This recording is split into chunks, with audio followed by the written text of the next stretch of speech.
tel que prévu au départ. Alors, Madame Lienemann, pardon, pour explication de vote, nous revenons à notre amendement.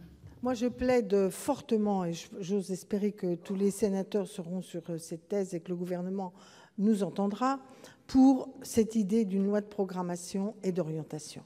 Ça fait des années et des années et des années qu'un certain nombre d'entre nous militons sur ces sujets de violences faites aux femmes, que ce soit dans le domaine du logement, que ce soit dans le domaine de la prévention, de l'avertissement, du soutien aux associations, de la culture, de l'éducation.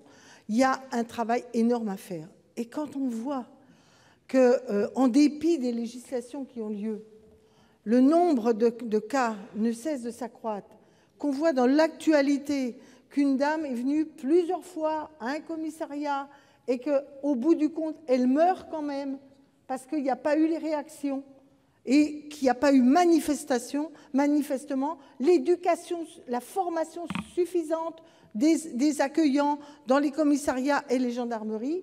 Et pour avoir suivi les 2 victimes dans des années maintenant lointaines, autour des années 2000, on annonçait déjà des formations, on annonçait déjà une formation systématique des accueillants. Elle n'a pas lieu. Et si ce n'est pas la loi qui l'écrit comme étant une obligation pour les services publics, pour la mobilisation collective, et comment les départements vont réagir avec des ressources qui leur sont de plus en plus comptées, et qui vont nous dire, bah oui, mais on n'a pas les moyens, etc. Comment on répond à tout ça sans faire l'autruche sur les moyens nécessaires après avoir amélioré la loi? Moi, je crois que notre Sénat a tout à fait raison d'exiger qu'on passe maintenant rapidement à cette nouvelle étape. Sinon, ce sera encore des morts, des souffrances et des années de perdues. Merci.